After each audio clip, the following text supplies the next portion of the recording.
Hello, my name is Ana Yornelas, and today I will be discussing the physical therapy setting that is outpatient care, and more specifically in Providence Health Center.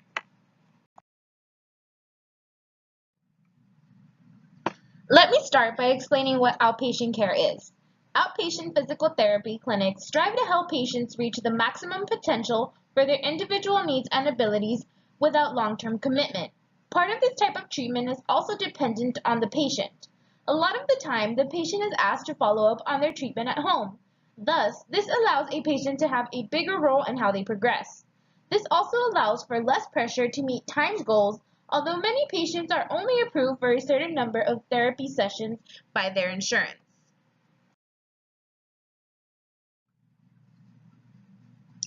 So what role does a physical therapy assistant play in this type of setting? Physical therapy assistants are the main line of communication. Physical therapy assistants must be able to effectively communicate with not only their patient, but with the physical therapist as well.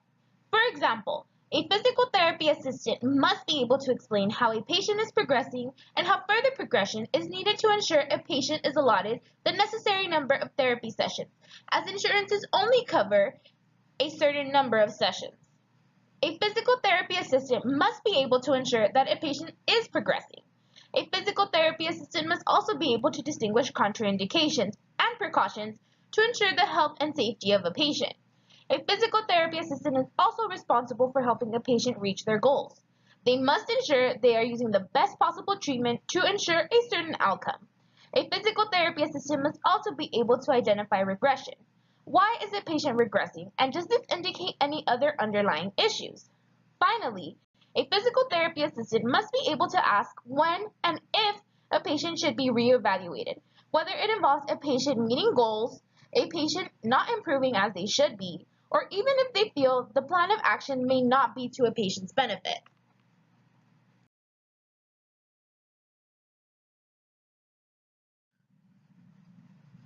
Treatment most commonly used would include gait training and total knee rehabilitation.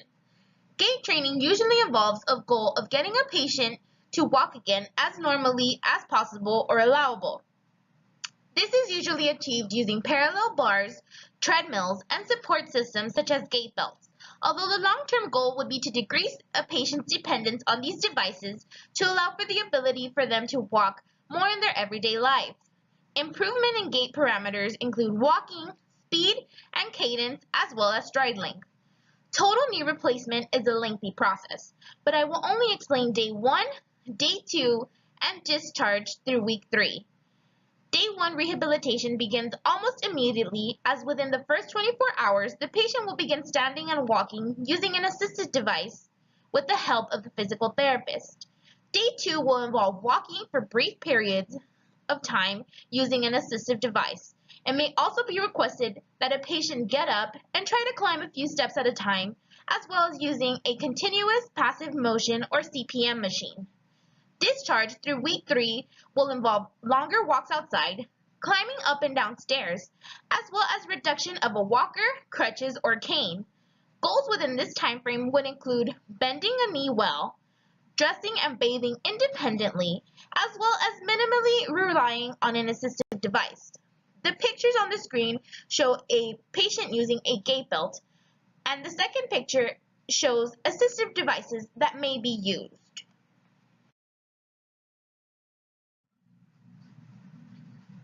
For this assignment, I interviewed physical therapy assistant Carla Sanabia.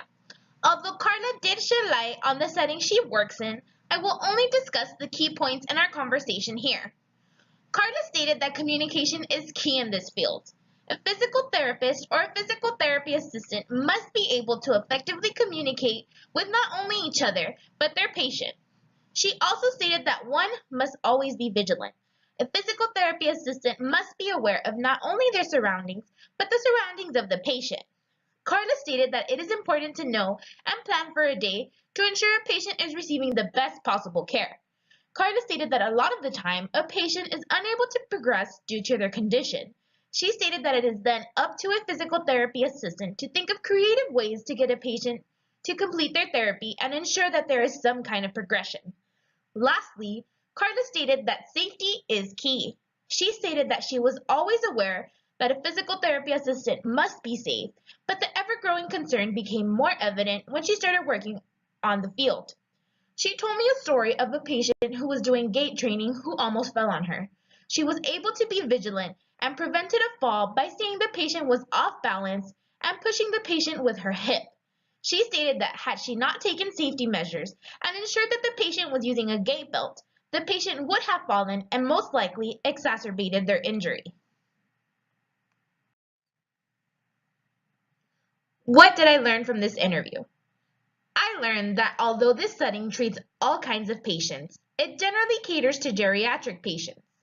These patients may have problems that range from mild to extremely difficult to improve. I also learned that a physical therapy assistant is just one piece of the puzzle. The PTA must be able to work effectively and communicate well with others to ensure treatment is properly conducted. Finally, I learned that you must think critically. Not all problems are black and white. There will be times when you must think outside of the box for the best treatment and solution for your patient.